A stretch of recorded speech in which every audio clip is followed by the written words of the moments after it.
يا أيها الذين آمنوا إذا نودي للصلاة من يوم الجمعة فاسعوا إلى ذكر الله وذروا البيع ذلكم خير لكم إن كنتم تعلمون. الله أكبر الله أكبر. أعوذ بالله من الشيطان الرجيم. بسم الله الرحمن الرحيم. الحمد لله والصلاة والسلام على رسول الله صلى الله عليه وسلم. أما بعد، السلام عليكم ورحمة الله وبركاته. Fandente ne manatani araba wanskareta panaraka tstapaka na feta laftin TVM amni zo maraina ni zuma izo. Ralasa na bave na timfinuna Islam tsimtsata tsika mdiran Allah. Armandefa tsuldan fens fande palemana wampamnantsika Muhammad sallallahu alaihi wasallam. Siro fena kavien ari irun narakan suldalani mandra patungavan zany andro farany zany. Tamlasa tsika dia ni resadresaka mahakasika ny vanim-potoana izay iainantsika piny Islamo, iainan'ny vahoakany Muhammad sallallahu alaihi wasallam ety ambony tany tamin'ny alalan'ny tantarany mpaminany Nuh alaihi salam sy ny vehivavy vavy antitra izay nitomany noho ny fahalasany zanany tanora de tanora de teo amin'ny fahatelonjato taona. Ka niresaka tsika fa ny vahoaka mpaminany Muhammad sallallahu alaihi wasallam no vahoaka fohy androm-piainana indrindra satria efa voalaza tao anatin'ny hadisy mpaminany sallallahu alaihi wasallam manao hoe ny fepotona iainan'ny vahoaka kety ambony tany de eo anelanelany 80 ka hatramin'ny 70 taona ary vitsy amin'izy ireo no mahavita mihoatra an'izany na mahatratra an'izany. Ka eto antsika dia hanoy an'izany resaka fotoana sy ny vanim-potoana izay iainantsika eto ambony tany. Mpaminany sallallahu alaihi wasallam efanteny amin'ny hadisy manao hoe kun fi dunya ka annaka gharibun aw abiru sabil. Meteza hozy izy ianao eto ambony tany ho toy ny mpivahiny na mpandalo fotsiny eto ambony tany. Izany hoe ny fiainana eto ambony tany de tsy ho mandrakizay. Tahaka anao mivahiny ao amin'olona tsy petraka ao mandrakizay satria tsy ao ny tokantranonao. Tahaka anao mpandalo dia mialokaloka amina zavatra anankiray fa tsy toetra eo mandrakizay satria tsy eo ny tena lalan-kizoranao sy tanjona tianao andehanana. Tahaka an'izany ihany koa ny fiainana eto ambony tany de fandalovana ihany fa tsy fijanonana mandrakizay, ary maro efa nandalo teto ambony tany zay ka atsika ankehitriny no miaina eto ary mbola handalo ihany koa izitsika io eo anatrehan'izany fiainana eto an-tany zany ary handeha izotra makany amin'ny Allah ary ho tsaraina ny tsirairay tamin'ny asa rehetra izay vitany teto ambony tany. Misy manampahaizana anankiray antsoina hoe Fudail ibn Iyad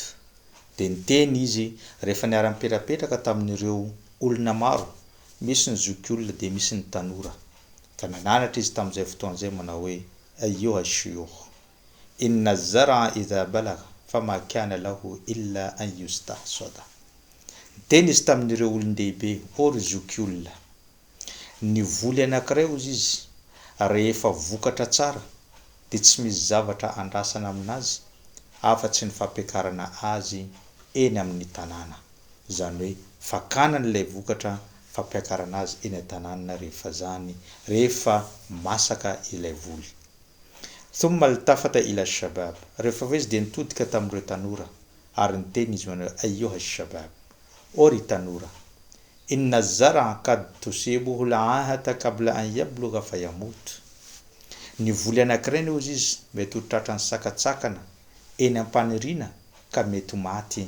na ihany koa tapaka izany voly zany ka tsy tody amin'ny tokony ho izy. Zany teny Fudail ibn Iyad zany de mananatra an'ireo olon-dehibe sy ny tanora satria ny teniny amin'ny zokiolona hoe rehefa voly vokatra de tsy misy andrasana afa-tsy fampiakarana azy eny an-tanàna. Tahaka an'izany ihany koa ny zokiolona anankiray rehefa nahatratra ny taona 70 sy 80 taona izany de tsy misy tsony andrasana aminazy afa-tsy lalina fodiana any amin'ny Allah subhanahu wa ta'ala. tsy midikane zany fampitahorana ho an'ireo zokiolona feno fitopolo na 20 taona tsia saingy fampiomanana azy ireo satria mety ho adinidininy izany zavatra izany ka rehefa tonga ny faha-80 ka hatramin'ny faha-20 taona anao dia efa tokony miomana amin'ny fiverenana aminao tokony anao asa mendrika ao anatin'izany ary le teniny tamin'ireo tanora hoe ny voly anankiray mety tratra ny sakatsangana ka maty eny am-pandehanana eny am-paniriana dia miteny ihany koa izany amin'ireo tanora fa hoe na dia tanora azy anao ankehitriny na dia ao anatin'ny fahatanjahana ary anao ankehitriny na dia ao anatin' zany hoe ao anatin'ny fiainana tsara anao ankehitriny dia mety tratrana sakatsakana tratrana zavatra mandalo ka mety tampoka eny am-pandehanana ianao midika zany fa na ny zokiolona na ny tanora dia tsy misy manana garantie na hoe antoka fa ho velona mandrakizay na ihany koa tsy mahafantatra ny zavatra zay handalo rahampitso ary efa nyteneniny Allah subhanahu wa ta'ala amin'ny boky masina al-Qur'an Karim wa ma tadri nafsun madha taksibu ghada wa ma tadri nafsun bi ayi ardin tamut ary tsy misy ny fanahy ny olombelona mahafantatra ny zavatra anjo azy rahampitso ny zavatra hitranga rahampitso ny zavatra ho azo ny rahampitso ary tsy misy mahafantatra hoe aiza ny toerana ahafaty azy eto Madagasikara ve sahany ivelany eto Antananarivo ve sahany Mahajanga tsy misy mahafantatra an'izany zany dia fahalalana eo am-pelatanany tompo Allah subhanahu wa ta'ala zany mahatonga ny Allah subhanahu wa ta'ala mitantarantsika ny toe-piainana zany fiainana eto ambony tany zany ka ny teny izy manao hoe i'lamu fantarinareo izy annama al-hayatu dunya laimbun wa lahun wa zina fa ny fiainana eto ambony tany anie ka kilalao rendrarendra ary resaka faninanana wa tafakhurun bainakum wa takathurun fil amwali wal awlad ny fiainana eto ambony tany dia fifaninanana eo aminareo fifampirariana eo aminareo iza mananjanaka tsara iza mananjanaka maro iza manankarena be iza manananzao zay ny fiainana eto ambony tany ka masali ghaisin anjabal kuffara nabatu de tahaka ny orana nilatsaka zay ny afaly ny mpamboly satria rehefa nilatsaka ny orana dia faly ny mpamboly fa vokatra ny zavatra izy ireo ka rehefa vokatra izany zavatra izany ary ny fiainantsika eto ambony tany dia nampitoviziny Allah subhanahu wa ta'ala mitovy amin'ny zavamaniry anankiray satria ny zavamaniry anankiray rehefa manomboka maniry izy na mitsiry izy dia teraka ny olombelona anankiray rehefa manomboka maintso izy dia tanora ny olombelona anankiray rehefa manomboka mavomavo masaka izy dia efa manomboka antitra ny olona anankiray ary rehefa masaka elaela izy dia potika izany zavatra zany na motraka na lo izany zavatra zany dia tahaka an'izany koa rehefa antitra ny olona dia mandalo an'izany fahafatesana zany zay no fiainana eto ambony tany fepotona iainantsika eto dia tsy maritra ary tsy lavitra ka noho izany tokony mahay manararoatra antsika amin'ny zavatra zay rehetra ataontsika eto ambony tany maranitsika mifampatsahivana dia tantara zay nandalo tamin'ny vanim-potoana anankiray nisy mpanjono anankiray rehefa nandeha nanjono izy nahazo trondro izy ka falifaly nody tany an-tranony rehefa tonga tao an-tranony izy nampikarakaraina amin'ny vadiny hoe iny trondro azoko fa karakarao rehefa nanomboka mikarakara ilay vadiny dia nahita fa izany trondro zany dia nisy vatosoa tao anatin'ny kibony zany trondro zany rehefa hitany ny vatosoa ny falifaly izy nahazo an'iny vatosoa ka niteny izy tamin'ny vadiny hoe nahita vatosoa tao anatin'izany kibony zany trondro zany ka ndana ozy izy amidy io alafoso izany fa rehefa misy mividy io dia mahazo vola betsika avotra atsika ary miakatra ny fiainantsika nandeha ny azakazaka izany mpanjono zany nandeha tamin'ireny mpivarotra na mpividy an'ireny vatosoa ireny rehefa nandeha izy tonga tany dia niteny ny mpivarotra na mpividy amin'ny vatosoa hoe tena vatosoa lehibe manana ny maizy azy sarobidy ity ka tsy vitako ozy izy ny mividy amin'ity vatosoa ity fa zao ozy izy miteny aminao mandehana ianao makeny amin'ny mpanjaka fa mpanjaka no mahavita manome vidiny ty vatosoa ty aminao lasa iny rangahy iny nandeha tany amin'ny mpanjaka rehefa tonga tamin'ny mpanjaka izy dia niteny mpanjaka hoe tena vadisoa sarobidy ary tena lehibe ny vidin'izany ary tsy ananako ny vidin'ity fa zao kosa izy miteny aminao hoe anao mpidiriko ao anatin'ny magazinko dia ao anatin'ny magazinao izy mijery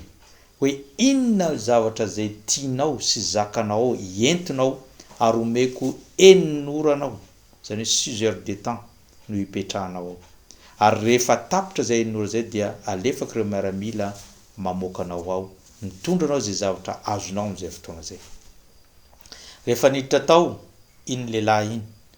dia nandeha izy nahita ny jery-montre hoe enina mbola maro zany be dehibe zany enina zany dia nanomboka izy nandalo nahita sakafo tao anatina zany magazin zany dia nipetraka izy ny sakafo rehefa avy ny sakafo izy mbola nahita hoe 30 minitra fotsiny lany tao anatina enina dia nahita izy mbola be dehibe zany nandalo izy nandeha nitetitety izy nahita fandrina tsara tamin'izay fotoana zay dia izy niteny hoe 5 heures de temps et demi mbola betsaka izany fa leo zao izy atoritory akaina eo amin'ny 30 minitra ambiny zao manomboka manao manorina zay zavatra tiako rehefa natory zany rangahy zany natory tsy taitra izy raha tsy miaramila na moazy hoe faza am'izay anao fa efa tampotra ny enina mivoa ato anatin'ny magazin nivoaka zany lehilahy zany tsy nisy na dia ariary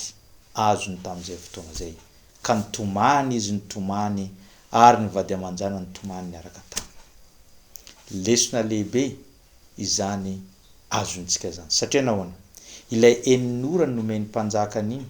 dia tahaka ny hoe ny vanim-potoana nomeny amanao teto ambony tany ka raha varinanao anao toy n'ilay mpanjony dia tahaka an'izany ny fiainanao any ankoatra raha varinanao isakafo sy anao zay mahafinaritra anao ihany eto ambony tany fa tsy hitady ny mahasoa anao fa tsy hanao zay mahasoa anao amin'ny fiainana eto ambony tany sy any ankoatra dia rehefa tonga ny anjely paka fofinaina anjely ny fahafatesana mamoanao amin'ny toromasonao tahaka ny rangahy ny natory dia ireo mpiambina no namoa azy namoaka azy tao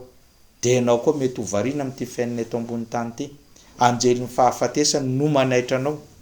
amin'izay fotoan'izay iteninao hoe avereny kely na ome fe-potoana kely zao mba afaka manao ny zavatra zay tokony atao dia fanenenana no iainanao amin'izay fotoan'izay fa tsy misy na dia hoe vahaolana azonao amin'izay fotoan'izay satria tompo Allah subhanahu wa ta'ala efa niteny idha jaa ajaluhum la yastakhiruna sa'atan wala yastaqdimun ka ho anao mpino islam ankehitriny antsika mbola velona ankehitriny antsika mbola ao anatin'izany fahavelomana izany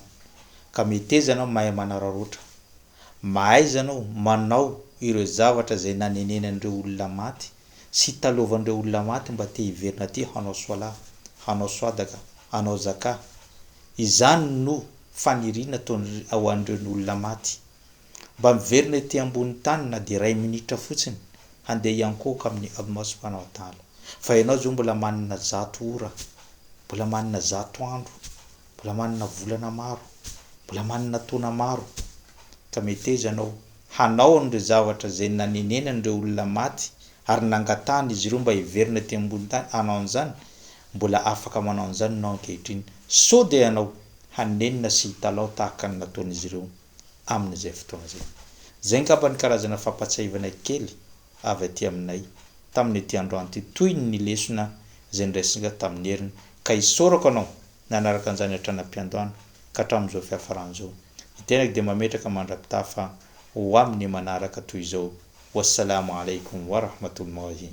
wa barakatuh. يا أيها الذين آمنوا إذا نودي للصلاة من يوم الجمعة فاسعوا إلى ذكر الله وذروا البيع ذلكم خير لكم إن كنتم تعلمون. الله أكبر الله